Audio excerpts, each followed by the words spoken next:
হেই ছোট্ট ভাই ব্রাদার, কি অবস্থা সবার? আশা করি সবাই ভালো আছো।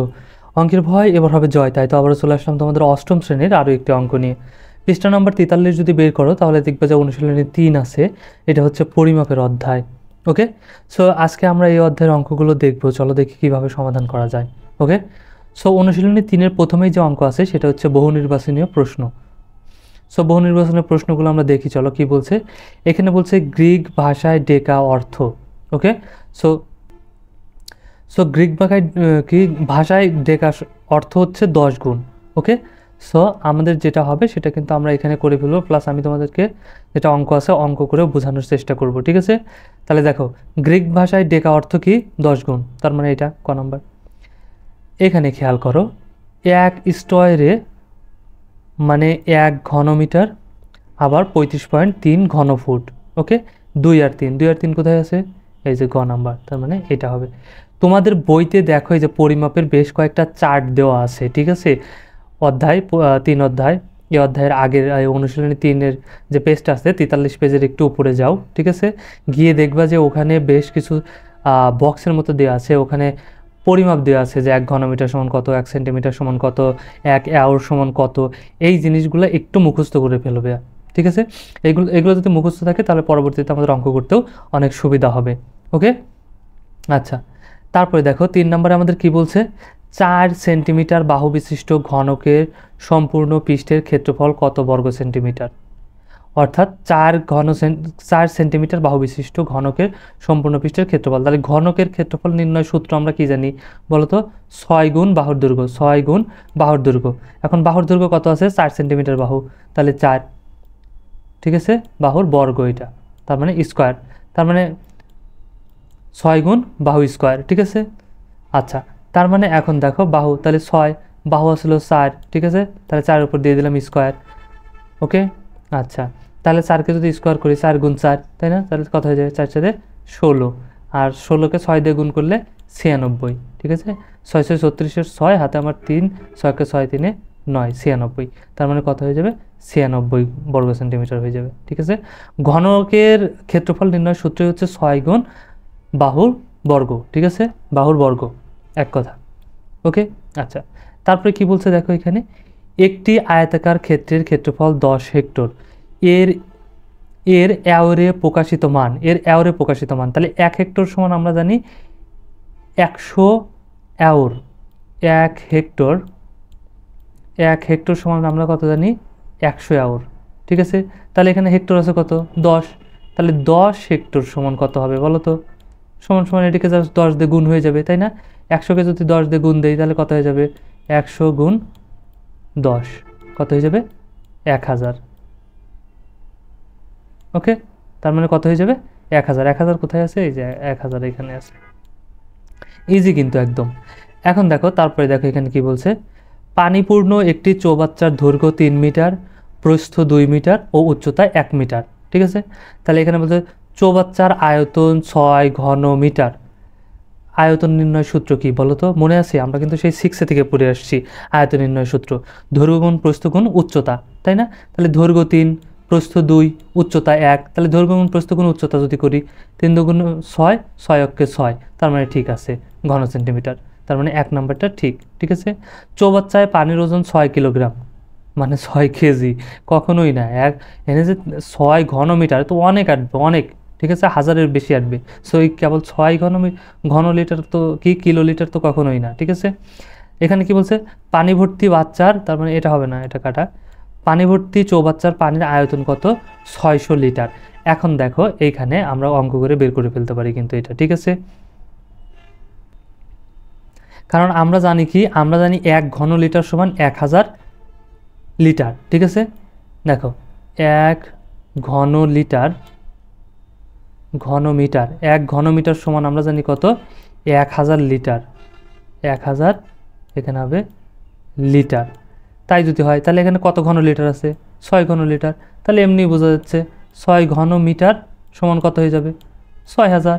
মানে 1000কে যদি আমরা কি করি 6 দিয়ে গুণ দিয়ে দিই তাহলে কত হয়ে যাবে? সেমভাবে আমাদের হয়ে যাবে 6000 লিটার, ঠিক আছে? তার মানে এই যে 6000 লিটার, এটা ঠিক আছে। তার মানে 1 আর 3 নাম্বারটা ঠিক আছে। তাহলে 1 আর 3 কোথায় আছে? যে খ নম্বরে।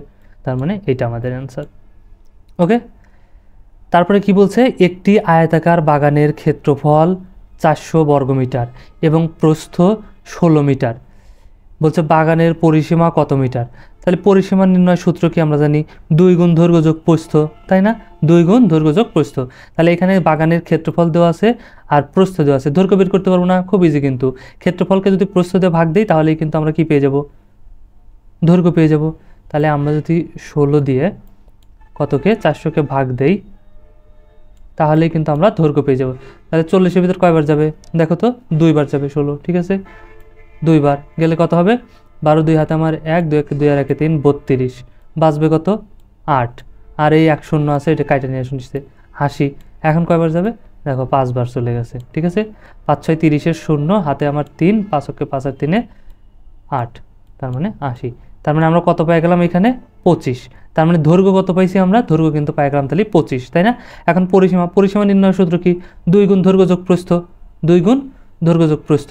তাহলে 2 গুণ কি হয়ে যাবে, দৈর্ঘ্য যোগ প্রস্থ। দৈর্ঘ্য কত পেলাম তাহলে, দৈর্ঘ্য পেলাম 25, যোগ প্রস্থ কত, প্রস্থ আমাদের আগেই দেওয়া আছে এই যে 16, ঠিক আছে? তাহলে এখানে হবে 16। তাহলে এখন দেখো এই অঙ্কটা যদি করি তাহলে আমাদের মান আসবে কত, 2 গুণ, ঠিক আছে? তাহলে 25 আর যদি 16 আমরা যোগ করি তাহলে কত হয়ে যাবে, 6 আর 5 11, 1 হাতে আমার 1, 1 আর 1 2, 2 আর 2 4, মানে 41। 41কে 2 দিয়ে গুণ করলে কত হবে, 82। তার মানে আমাদের পরিসীমা কত হয়ে যাবে, পরিসীমা হয়ে যাবে 82। তাহলে দেখো তো এখানে 82 কোথায় আছে, এই যে 82 এখানে আছে। ওকে, বুঝতে পারছো? আশা করি বোঝা গেছে। তারপর কি বলছে, বাগানের কর্ণ কত মিটার। এখন বাগানের কি বের করতে হবে, আমাদের কর্ণটা বের করতে হবে, ঠিক আছে? এখন দেখো এইটা একটা আয়তাকার বাগান, তাই না? আমি তোমাদেরকে একটু এখানে করে বোঝানোর চেষ্টা করি। দেখো একটু লক্ষ্য করো তাহলেই বুঝতে পারবা। মনে করো এটা একটা আয়তাকার বাগান, ওকে? তো এর দৈর্ঘ্য আমরা কত পাইলাম, 25, ওকে? আর পাইছি কত, প্রস্থ পাইছি কত, দেওয়া আছে 16। তার মানে এটা দৈর্ঘ্য, এটা দেওয়া আছে 25 আর 16, এটা 16 হলে এ পাশেও 16, আর উপরে 25 মানে এটাও 25, ঠিক আছে? তো এখন আমরা কি করব, এখন আমরা কর্ণ বের করব, তাই না? এখানে আমাদের কর্ণ কিন্তু বলছে কই, এই যে দেখো বাগানের কর্ণ কত মিটার, কর্ণটা বের করতে হবে। তাহলে এই বাগানের কর্ণ মানে কি, কর্ণই হচ্ছে এই যে এই জিনিসটা যদি আমরা দেই তাহলে মাঝখান দিয়ে যেটা যায় এটা হচ্ছে কর্ণ, এটা তো জানি, তাই না? তাহলে এই বাগানের যদি আমরা নামকরণ করি, দেখো এ, এটা বি, এটা সি, আর এটা ডি, তাহলে এ বি সি ডি, ঠিক আছে? এটা হচ্ছে ডি। আচ্ছা, তাহলে এখন দেখো পিথাগোরাসের উপপাদ্যর একটা সূত্র আছে, সেটা হয়তো তোমরা পড়েছো আগেও, যে পিথাগোরাসের উপপাদ্য অনুসারে একটা ত্রিভুজের অতিভুজের বর্গ যতটুকু হবে আর অপর বাহুর বর্গ দুটার যোগফল ঠিক ততটুকু হবে, ঠিক আছে? সমান হবে, অর্থাৎ অতিভুজের বর্গের সমান হবে অপর দুই বাহুর বর্গের যোগফলের সমান, ঠিক আছে? তাহলে অতিভুজ কোনটা, এখানে বি আর ডি, ঠিক আছে? এখানে আমরা কি নিতে পারি, বি আর ডি। তাহলে দেখো এখানে হচ্ছে বি আর ডি, এটার স্কোয়ার, বর্গ, বর্গ মানে কি স্কোয়ার, এই সমান হবে কোনটা, এই বাহুটার বর্গ করলে যতটুক হবে এই বাহু আর এই বাহুর বর্গের যোগফল ততটুকু হবে, ঠিক আছে? তাহলে এই দুটোর বর্গ করি, তাহলে বি আর সি, ঠিক আছে? দেখো বি আর হবে সি স্কোয়ার, বর্গ করলাম, যোগ আবার কি করব, এই যে সি আর ডি, তাহলে এখানে কি সিডি বর্গ, মানে সমান এই বিডি স্কোয়ার বর্গ করলে যতটুকু হবে, মানে এই বাহুটাকে বর্গ করলে যতটুকু হবে এই বাহু আর এই বাহুর বর্গ করে যোগফল করলেও ঠিক ততটুকু হবে। এটা হচ্ছে পিথাগোরাসের উপপাদ্য, ঠিক আছে? এখন দেখো, এখন যদি আমরা মান বসাতে চাই বা মান বের করতে চাই, এই বাহুর মান তো আমরা জানি না, তাই না? এই যে কর্ণের মানটা তো জানি না, এই জন্য এটাকে আমরা বের করবো বিডির মান। এই জন্য এখন স্কোয়ার আছে, এখানে তো স্কোয়ার চলে আসলো, কিন্তু আমাদের তো স্কোয়ার লাগবে না, আমাদের লাগবে কি শুধু বিডির মান, তাই না? এই জন্য আমরা কি করব, দেখো এইখানে জাস্ট আমরা কি করব, রুট দিয়ে দেবো, তাহলে এ পাশেও আমরা রুট দিয়ে দেবো। কেন? কারণ সমীকরণের এক পাশে যা দিতে হয় অপর পাশেও ঠিক তাই দিতে হয়, ঠিক আছে? এখন এই স্কোয়ার আর এই রুট কেটে যাবে, ঠিক আছে? তাহলে এ পাশে আমাদের শুধু বাঁচবে কি বিডি সমান, এখন এই পাশে কী হবে বিসি, মানে এই যে বিসি, এই বিসির মান কত, এই যে 25, তাই না? তার মানে এখানে আমাদের দিয়ে দাও 25, তারপরে উপরে স্কোয়ার আছে স্কোয়ার, এই প্লাস এই প্লাস, তাহলে সিডি, এই যে সিডি, তাহলে এইটার মান কত, এ পাশে 16 হলে এ পাশেও 16, তাহলে দিয়ে দাও এ পাশেও কত 16, ঠিক আছে? ইংরেজি বাংলা মিশিয়ে ফেলাইছি না, আচ্ছা ইংরেজিতে লিখে দিলাম আমি, দেখো 16, তার উপর স্কোয়ার আছে, দিয়ে দাও স্কোয়ার, ঠিক আছে? এই যে রুট ছিল এই রুটটাকেও কিন্তু রেখে দিতে হবে, ওকে, তাহলে এখন যদি আমরা দেখো এটা শুধু সমাধান করি তাহলেই কিন্তু আমাদের অঙ্ক কিন্তু হয়ে যাবে। ওকে, সো এই 25-এর উপর স্কোয়ার মানে কি 25 গুণ 25, আর 16-এর উপর স্কোয়ার মানে 16 গুণ 16। ঠিক আছে, 25 গুণ 25 যদি করি তাহলে আমাদের কত আসবে দেখো তো, আমি তোমাদেরকে এখানে দেখো করে দেখাই দিচ্ছি। 25 গুণ এটা হচ্ছে 25, তাহলে কত মান চলে আসবে 625। ঠিক আছে, তাহলে আমরা লিখে নেই, চলো 625। ওকে, রুট কিন্তু থেকেই যাবে, এখানে প্লাস আছে এখানে দাও প্লাস। এখন 16 স্কোয়ার মানে কি 16 গুণ 16, তাই না? তাহলে আমরা যদি করি 16 দেখো গুণ তারপর কত হয়ে যাবে 16, তাহলে সমান কত হয়ে যাবে 256। ঠিক আছে, 256, 2 5 6, ঠিক আছে 256। তাহলে এই রুটটা কিন্তু এই সবটার উপরেই থাকবে। তাহলে এখন কি করব, এখন এই দুটোকে যোগ করব।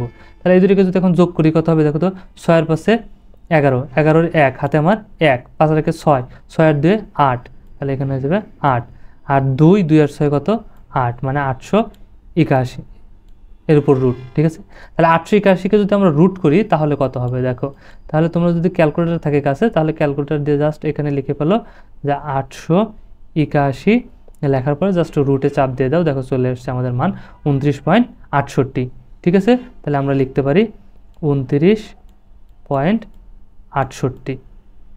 আরও আছে, আর আমাদের লেখার দরকার নাই, দুইটা লিখলে হবে। তাহলে 29.68 কোথায় আছে দেখো, এখানে আছে কি কোথাও, এই যে 29.68 এই যে আছে, ক নাম্বারেই আছে, তার মানে এইটা আমাদের অ্যান্সার। ওকে, আশা করি বুঝতে পারছো। তারপরটা যদি দেখি, একটি গাড়ির চাকার পরিধি 5 মিটার, 1 কিলোমিটার 500 মিটার পথ যেতে চাকাটি কতবার ঘুরবে। ওকে, এইখানে আগে দেখো এখানে কি বলছে, একটি গাড়ির চাকার পরিধি কত 5 মিটার, কিন্তু তাহলে 1 কিলোমিটার 50 মিটার পথ যেতে গাড়িটি কতবার ঘুরবে। তাহলে কিলোমিটার আর মিটার আছে, কিলোমিটারকেও মিটারে নিয়ে আসবো। যদি হয় 1 কিলোমিটার সমান কত মিটার আমরা জানি, 1 কিলোমিটার সমান 1000 মিটার, আর হচ্ছে সেই 500 মিটার, তাহলে কত হয়ে যাবে, মোট কত হয়ে গেল বলো তো, 1 কিলোমিটার সমান 1000 মিটার, তাহলে এখানে হবে 1000 মিটার আর 500 মিটার, তাহলে হলো 1500 মিটার, তাই না? তাহলে 1500 মিটার কিন্তু পাইলাম। এখন বলছে চাকার পরিধি 5 মিটার, তাহলে একবার ঘুরলে গাড়িটির চাকা যদি একবার ঘুরে, ঠিক আছে, গাড়িটির চাকা একবার ঘুরলে যায় কয় মিটার, 5 মিটার। ঠিক আছে, তাহলে আমরা কিন্তু এটাকে দেখো, দেখো এখানে বলছে কতবার ঘুরে, তাই না? তাহলে যেটা বের করতে হয় ঐকিক নিয়মে যেটা বের করতে হয় সেটাকে রাখতে হয় কোন পাশে, ডান পাশে কিন্তু, তাই না? তাহলে দেখো আমরা কি করতে পারি, আমরা এখানে লিখতে পারি যে 5 মিটারে কয়বার ঘুরে, 5 মিটারে একবার ঘুরে, তাই না?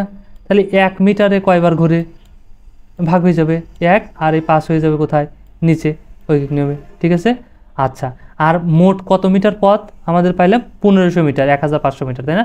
তাহলে 1500 মিটারে ঘুরে কত হবে, এই 1-এর চাইতে এই 1500 বড়, তার মানে 1500 কোথায় হয়ে যাবে, উপরে হয়ে যাবে, তার মানে 1 গুণ 1500, 1 গুণ 1500, ঠিক আছে, আর কত হয়ে যাবে, নিচে হয়ে যাবে 5, তাহলে এই 1 হচ্ছে উপরে। ঠিক আছে, তাহলে এই 5 দিয়ে যদি 1500কে কাটি কত হয়ে যাবে, 3 5 15 আর 2 0 300, তার মানে 300 বার ঘুরবে।